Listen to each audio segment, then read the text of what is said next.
अच्छा, इस बार का जो चुनाव का जो प्रचार का जो वक्त जो बीत रहा है हाँ। और अगले बार का जो चुनाव का जो प्रचार जो बीत रहा था, इस बार का चुनाव में क्या कुछ अंतर दिख पा रहे हैं?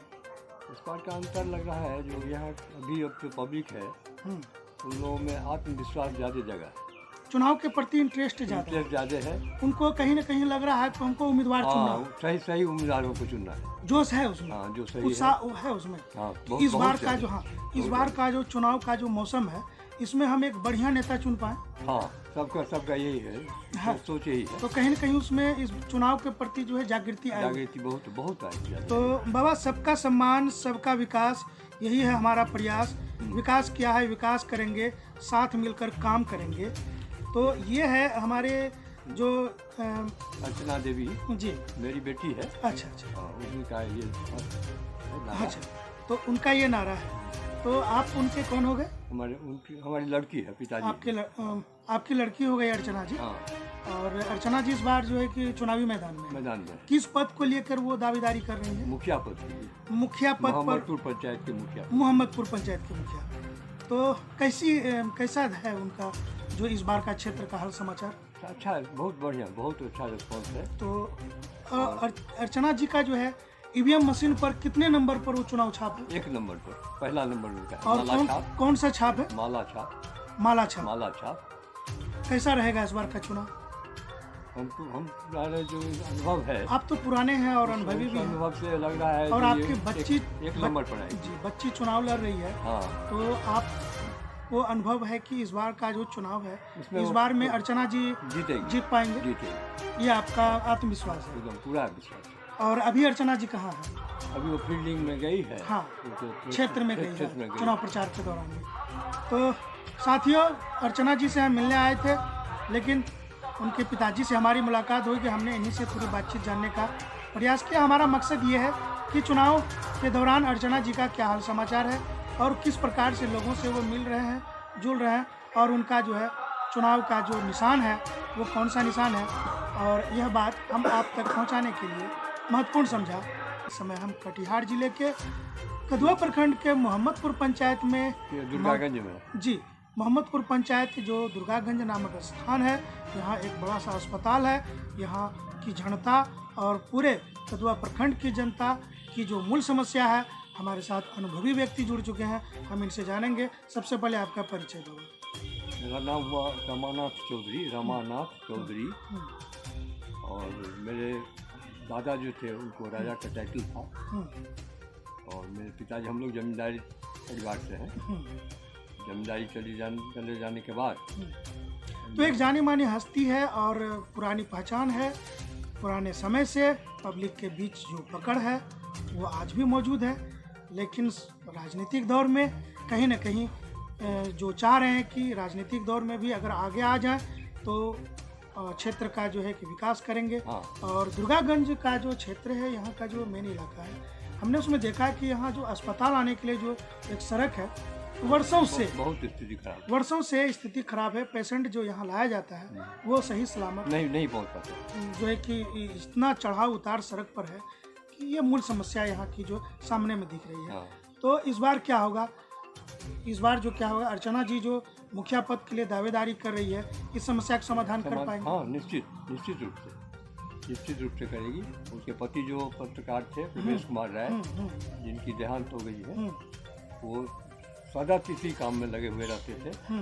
और विगत 20 सालों से इन लोगों ने जनता की सेवा की है, निर्लोभ सेवा की है, अपने कोष से, अपने पॉकेट से पैसा देकर। तो आपने सुना कि परवेज पत्रकार जी प्रभात खबर के जाने माने पत्रकार थे, और आज भी हमको वो पल याद है जब हमारी और उनसे मुलाकात होती थी, चाहे वो घर में हो, चाहे वो फील्ड में हो, चाहे कहीं भी हो। एक अभिभावक के समान हम लोगों को गाइड किया करते थे। आज हम उनके यहाँ मौजूद हैं और पत्रकार भैया की जो पत्नी है वो चुनाव के मैदान में आज चुनावी क्षेत्र में गई हैं दौड़ा करने के लिए, और उनकी जो पिताजी हैं उनसे हम बातचीत कर रहे हैं। इन्होंने बताया है कि मूल समस्या पर उनका सबसे ज़्यादा फोकस रहेगा। तो बाबा, हम थोड़ा सा जानना चाह रहे हैं, अर्चना जी किस पद के लिए दावेदारी की है? मुखिया पद के लिए। और उसका चुनाव छाप क्या है? माला छाप 1 नंबर पर है। अच्छा, ईवीएम मशीन में वो जो नंबर है वो कौन सा है? पहला नंबर, एक नंबर, एक नंबर पर है। और मुझे उम्मीद है हाँ, जो वोट में भी वो एक नंबर पर आएगी और चुनी जाएगी सर।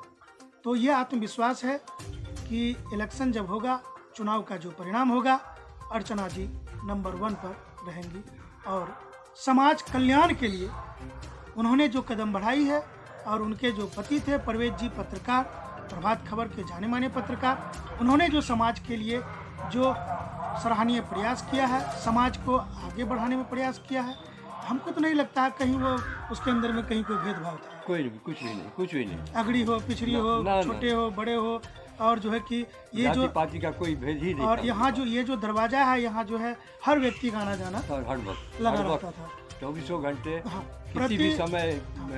जनप्रतिनिधि नहीं होने के बावजूद भी लोगों की समस्याओं को वो सुनते थे।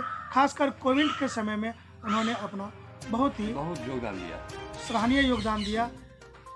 जो जिस घर में चूल्हा नहीं जला था, जिस घर में पहनने के लिए कपड़े नहीं थे, जिस घर में लोग मास्क नहीं जानते थे, और हमारे बड़े भाई के अनुसार पत्रकार जो है वो समाज के लिए एक योगदान करके और इस दुनिया से आज विदा हो गए हैं।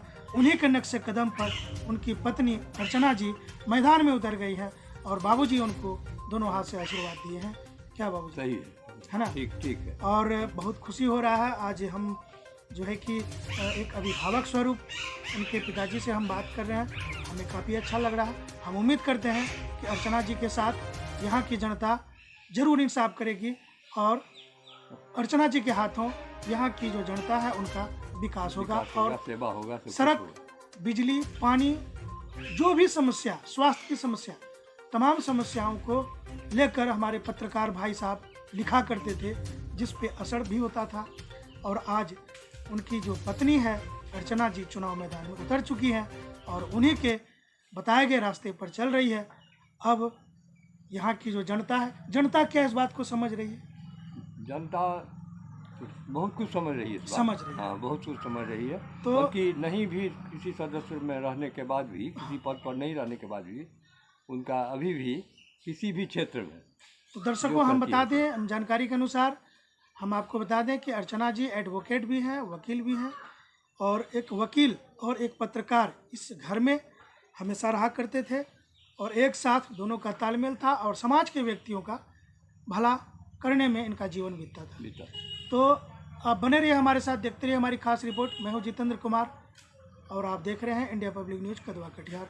अगले मुलाकात में हम अर्चना जी से ज़रूर मुलाकात करवाएंगे और चुनाव के बाद, चूँकि वो चुनाव क्षेत्र में है, हम उनको डिस्टर्ब नहीं करना चाहते हैं, क्योंकि जनता और अर्चना जी के बीच में जो आज एक रिश्ता बनने जा रहा है उसमें कहीं भी कमज़ोर ना पड़ जाए, इसलिए हम जो है बाबूजी से ही बातचीत करके यहाँ से निकल रहे हैं। अगर अर्चना जी को यहाँ की जनता जिता देती है तो जनता की जीत होगी। क्या बाबा जी? अर्चना जी का जीत होगा कि जनता जी का? जनता की जीत, जनता की जीत होगी। के लिए लड़ रही है, जनता के लिए लड़ रही है, अपना सर्वस्व निछावर कर दिया, सब कुछ उसका, सब कुछ चला गया। एक बेटी होने के नाते, एक महिला होने के नाते समाज के नक्शे कदम पर चल रही है, सबका मान सम्मान, सबका इज्जत वो कर रही है। धन्यवाद, बहुत बहुत धन्यवाद। आप हमारे साथ बने रहे बाबूजी, आपने अपना बहुमूल्य समय दिया है, बहुत बहुत धन्यवाद। धन्यवाद।